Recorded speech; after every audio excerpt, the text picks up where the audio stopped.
Okay, this is another 5-bullet system video. I want to lean into that a lot. I've had some really good traction, some good views on preparing an Eberron campaign, on some other 5-bullet videos I've made, but also I've had people reach out to me through email and in comments where they wanted me to send them a PDF of my, I don't know if it's my previous one or the last one, I should say, of my 5-bullet system. So it's definitely something that seems to be of value to many of you. So I'd like to just sort of keep driving home the point here of how you can create, whether you're just talking about creating an encounter, creating a cool monster combat fight, whether you're creating a single one-shot adventure or an entire campaign. I want to just keep driving home this point of the 5-bullet system and how I wrangle through it. And I think over time, as you start to sort of latch on to some of these ideas and just see the manner in which I work, kind of the fly on the wall like I always talk about, I think you'll be able to really grab and grasp onto this and be able to create some really, really cool stuff. So let's see what's here, okay? All right. So we have a piece of artwork here. This is a really cool dwarven blacksmith looking character that was drawn by my son, actually. So if any of you would like something of that quality, I'm plugging here and marketing my son. So if any of you would like something of this quality, he only charges something like, I think he only charges something like 15 to 18 bucks per drawing for some sort of a D&D character or something like that. So, and he does mess around with full color, and he's changed some of his style a little bit, but he's a pretty good artist. He's on his way up. He's working through it. But the cool thing about this, of course, is as it's my son's, and he lives in my house and under my rent, I can use this artwork for whatever the hell I want, and he can't tell me no, and he's not going to sue me for copyright. So we have a dwarven type dude here, right? And here's the 5 bullets represented by the skulls. What I'm going to do, and the reason why I'm putting a number 1 in brackets, is I'm going to use that a little further down here for a few bits of sort of answering questions that answering the questions that the 5 bullets create, okay? So this is completely on the fly. Yes, I did lay it out already, so I do have the picture of the artwork, but I don't know what bullets I'm going to go with here. First thing we want to do, as it's an NPC, a character, I want to give this guy a name. We'll call him Grod.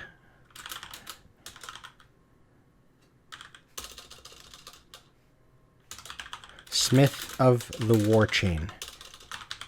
See, what I did there is I kind of gave this guy a little bit of almost a Warhammer-esque name, right? Where I've kind of given him like some attachment to some kind of a faction or just something cool, right? You know how a lot of the Warhammer 40K and fantasy names, and maybe you don't know how, but a lot of the Warhammer storyline stuff is always, you know, there's an orc and his name is Grog Irontooth of the Breaknecks, and there's just a lot of flourish and adjectives and words that go along with the name. But what that does, and that's kind of one little tip and trick here, when you start creating names, whether it's of an NPC or of a place, it could be a tavern that you use for inspiration for the 5-bullet system. When you start creating names, add a lot onto it, a lot of descriptives and adjectives and such, because I know he's a smith. Just based on what he looks like, he's holding a hammer and he has like that tool on his belt. He looks dwarven, so Grod fits to me. But saying Smith of the Warchain instead of just simply saying the blacksmith Grod, because saying the blacksmith doesn't offer anything else that the picture doesn't already tell me. So what I can do is I can simply say this is Grod, Smith of the Warchain, and it starts to beg these questions of what the hell is the Warchain? Who? What? And it creates more content for me, okay? So number 2, what do the tattoos mean? Good enough. We're going to go number 3. And as I said, I'm thinking through this right now in real time on camera, so even when he first gave me this picture, and he drew this a few years ago or something like that, I looked at it, you know, and I was just looking a little more. He wanted more critique from a skill perspective, you know, like anatomically and just aesthetically. I didn't look at it from the perspective of it's an NPC in my game, what's its name and what can he do and where's he from. So this is the first time I'm really thinking through this stuff. There's something in his eyes to me where what pains him, and we'll just simply call it that. Something is troubling him. He has a bit of a problem right now. Okay, number 4. How did he get so muscular? How did he get so jacked? Did he train with me? For those that don't know, that's what I do professionally. And then the last one. Just a good default. There isn't anything about his aesthetics and the artistic nature of this piece that reminds me that he is from some sort of culture. And you know when you draw or you see pictures of a very African tribal looking individual and they have like, large, maybe like peacock feathers and various adornments, or, there's a lot of ceremonial bracers and bracelets that can kind of scream to a certain area, a certain continent, a certain place. There's nothing here that kind of reminds me of that in the picture, but as it's an NPC, where is he from? Because that can start to inform not only the maps I need to make, where the PCs might be. Okay, and you'll see as we wrangle through these questions. All right, so let's just lay it out down here. Okay, and we'll go question number 1, which we know applies to his name, Grod, Smith of the War Chain. What the hell is the War Chain? The War Chain is a group of mercenaries that sell their services to any good aligned nation. They always choose the highest bidder. Okay? So let's leave it at that. We don't need to delve too deeply into a lot of these things yet, because as I start to answer the questions created by the 5 bullet points, within the answers, I start asking more questions. And it's that snowball effect where gameplay comes from. Okay, guys? So, there it is.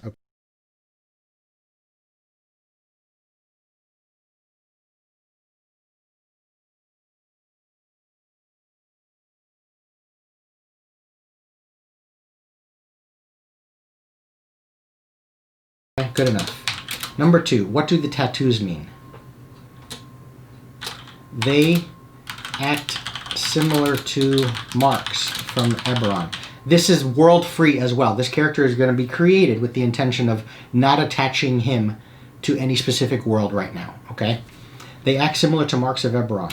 They grant Grod with power. And he is able, with proper ingredients, I guess, to tattoo the PCs, granting them with benefits. Very cool. He is one of the guys who is not only is he a smith, but and maybe it's another NPC that gets involved. Maybe he just happens to know the tattoo artist that can scrawl onto the flesh of your PCs, giving them, he now becomes a reward, like a magic item PC, right? What pains him? His business is going south. He has 2 problems. I like giving guys problems because it immediately screams to, what does this guy have that the PCs would be interested in? Maybe it latches on, and you'll notice that when we start answering these things, now that I'm delving into those 5 bullet points up above, as I start answering these, some of them sort of weave into and interact with one another. So maybe one of his problems, or in order for the PCs to get the tattoo from him, to where they're getting, like, I can give you a tattoo that gives you +1 to the stat of your choice. And if you get 6 tattoos, you're getting +1 to all stats. That's huge. But you've got to overcome or take care of one of his problems for him. So you see how number 3 and number 2 kind of ties in together. I like giving, if I'm going to give them problems or a quest, so to speak, I want to go with 2 because I like to kind of allow my PCs to branch off and choose which way they want to go. And also, if you remember seeing I did a video on this where create penalties for the decisions that your PCs don't act on. So problem number 1 might take them to the west. Problem number 2 might take them south.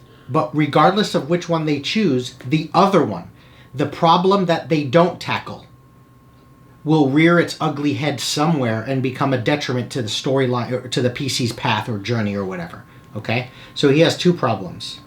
Goblins have stolen his smithing supplies, which is why business is poor. Or the second problem is he hasn't seen his son since he...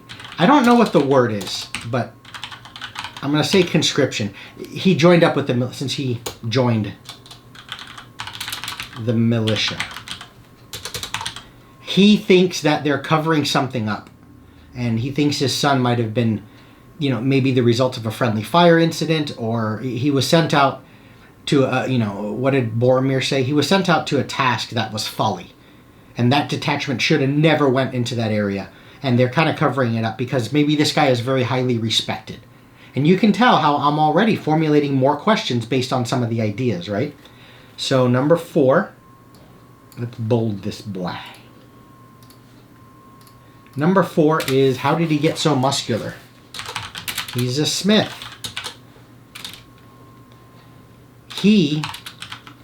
Let's see, he's a smith, but okay, we already know that, right? Like, we need to delve into that a little deeper because we need to pull more. How he got muscular was the question I asked as a result of looking at the image. But if the answer says he got muscular because he's a smith, I'm not creating more content there because we already know he's a smith based on the fact, I mean, his name is Grod, Smith of the War Chain. So we need to delve further, deeper into this, okay? The 5 bullets spark. They provide the fuel that you draw from, and then from that, you delve behind the scenes in prep time a little further, a lot further, into your questions and answers and such. So we need to go with more, if not specifically because we need to have more with why he got, or the fact of him being so muscled. How does that benefit the PCs or the storyline? Like, what worth is that? So that's the other interesting thing is we don't know if all 5 of the bullet points, because we're kind of in the brainstorming mode, we don't know if all 5 of these are going to be used in the game in any fashion, whether immediately in tonight's session or later on down the line throughout the campaign. But we want to just create 5 because it gives us a launch point for our ideas to take shape. But what we do want to do is when we start dabbling into the answers, there we can start creating sort of little timelines of, okay, I like that answer. That's something that should show up next session. Ooh, I like that, but I'm going to put that on the back burner and I'm going to write that in my journal and I'm going to use that much later on. And then maybe sometimes we might say, oh, because the PCs went west, we're not even going to get into what pains or what the tattoos mean or whatever, right? One of the bullet points may not come to fruition. And that's okay. Because remember, the point of the 5 bullet system is to get you in creative mode and start asking questions and creating content that was not already there based on an image. But don't be a slave to those 5 bullet points. Don't be beholden to them where I have to use all 5, let alone immediately, but whether you have to use all 5 in your game or not. There may be something that you just don't want to latch onto. If you watch any of my Eberron stuff, I didn't use the alien one or the drug dealer gang lord type of bullet point. But that was one of the initial 5 for my campaign. But because I've tied and held so deeply onto the Dragonfall thing, that's going to take me far enough, potentially, okay? So you don't have to use all 5, just create 5 as launch points, and then figure out which one has some meat to it that you can use, okay? So he's a smith. I don't think this one matters much for now. So I'm going to leave it at that because it makes it easy and elegant to say that that 4th bullet point doesn't matter too much right now, okay? Wait, you see? I give myself the freedom. Perhaps he can provide the martial classes, barbarian and such, right? With a training hall. This guy has trained in the physical, you know, whatever it may be, like a monk or something like that, right? Anyone that's well muscled or has a really high strength. Maybe, you know, kind of like he shows you to the gym, right? But that might be just a little personal quest or storyline for that particular PC, which might be kind of cool. Okay, and then the last one, where is he from? He's from Gildenhall, Valley of the Great Worm. Very cool. Okay, I'm not going to type more here in the sort of answering these questions, but I am going to go through and talk through them very quickly. So we've got those 5 bullet points up top, right? Now I want to show you how this can manifest into some immediate gameplay and some longer term gameplay. The War Chain, that's a faction. Most of the time factions are not things that PCs...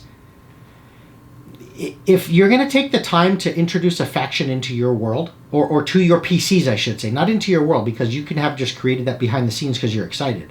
If you bring it to the table and introduce it to your PCs, you may have printed out their heraldry, right? Their coat of arms, what their faction symbol looks like, how the folk of the faction dress, what they do in the world, what are they, a merchant faction, whatever. When you introduce a faction, it's not just a one-time thing. Right? Your PCs can't just beat up every one of the faction and take control of that faction in one session. They may not, or they're not going to just interact with a member of that faction that you took the time to introduce and then never interact with a member of that faction again. So we're creating a faction here known as the War Chain.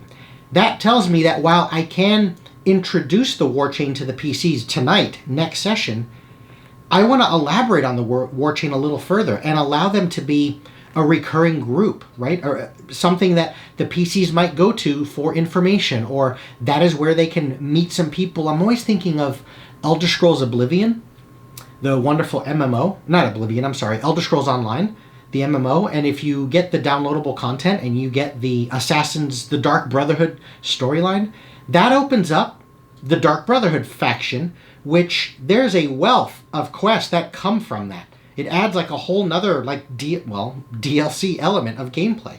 So the War Chain is something that I want to dabble into now immediately by introducing the first character, him, and maybe a little bit later. Maybe one of the PCs has been interested in mercenary work, right? They want to use their services to get some gold, all right? So I know that the War Chain is something that I'm going to poke and prod and introduce tonight, but I want to bring them up later, all right? Number 2, they act similar to Marks of Eberron. I kind of already dabbled into that when I typed it. This guy knows someone that can create all 6 of the attribute tattoos on their body, giving the PC +1, depending on which tattoo they get. But it might be really expensive. And the PCs need to acquire the spell components for each of those tattoos, and they're all separate. There isn't a one-size-fits-all universal spell component. If you want the dexterity tattoo for your rogues and your ranger or something like that, you need to get whatever, a certain weed, or what did Samwise have to go get to fix Frodo. You need to go acquire something, and that might be in a very different region, very different place, versus getting some underwater root or a piece of kelp or something for a different tattoo. Okay, so that's where I want to go with that. Number 3, he's got those 2 problems. That immediately, besides the acquisition of spell components, in a way that's given the PCs a quest line right there. The PCs might get into like some goblin mines, right, and deal with some immediate fights. Maybe they kind of meet the goblins at the ambush point, but that might lead into some further favors or reputation gains with the Valley of the Great Worm, Gildenhall, right? Or maybe a greater capital city nearby, because these goblins have been a nuisance. They're not just stealing this guy's mining or smithing supplies, they're stealing from many people in the region. They're a problem. So maybe the PCs can have a little bit of an in with royalty and nobility by cleansing the nearby caves of these goblins. Or they can kind of pursue the militia route a little bit, right? Which is, again, attaching maybe to that War Chain group of mercenaries.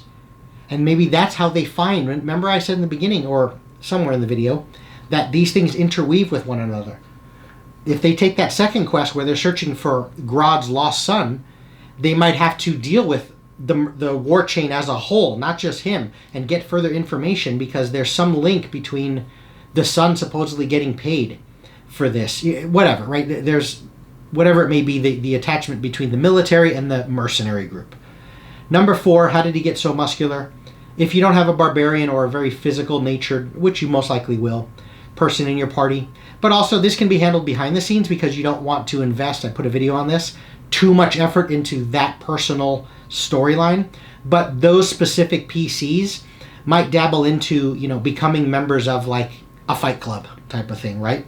So that's the fourth one. And then number 5, this just screams to me I need to make a map. And why is it called the Valley of the Great Worm, right? Maybe this place is in a valley, obviously. It's called Gildenhall. And it's built upon the fossilized, remains, or that's what fossils are, I think, right? But the remnants and the bones of a fallen ancient dragon. So there's a cult that sort of surrounds the region. Or maybe they're the enemies of the region. Gildenhall is like a reinforced settlement at this point, with a walled city, so to speak, or a large town. But there's these cultists that sort of lair in the nearby hills. And they're the previously unkillable bear shaman folk from 13th Warrior. And the Vikings and Antonio Banderas are the members of Gildenhall. That sort of vibe, right? But maybe it's just built around that. And that's where, notice, just like I did with Grodd, Smith of the War Chain, instead of saying the Blacksmith Grodd, of the War Chain has created a mercenary group, and something I want to delve further into with creating this faction. But also, I didn't just say Gildenhall. I said Gildenhall, a town in the valley. No, I said Valley of the Great Worm. And that instantly created enemies. And it gave a region and a culture. So when the PCs walk up to Gildenhall, they'll see, leading up to it, like the pikes, right? The poles with the heads of the patrols that have ventured too far outside of Gildenhall. Sort of a warning to the residents of Gildenhall saying, this is our area. Don't you dare venture outside your walls too far, right? The very Sand People effect, right? But it informs the group it informs me as the DM how I might want to describe Gildenhall and the neighboring region, because I now have a great worm. What color was the dragon that Gildenhall is built upon? Maybe the people of Gildenhall, the leadership, if it was a gold dragon that was rumored to have died there, maybe everything is gilded in gold, and maybe gold has a different value. Notice how much we're asking questions and finding answers based on bullet point number 5 of where is he from, but most importantly, coming up with a more complicated answer. He's not just from Gildenhall, he's from Gildenhall, Valley of the Great Worm. And that is the essence of what we're doing here. And I'll keep doing these because I truly, truly enjoy them, and ultimately that's what the channel's about. And I hope you get something from this. So that's long enough. There's my ramble. Thanks everyone for watching, and take care.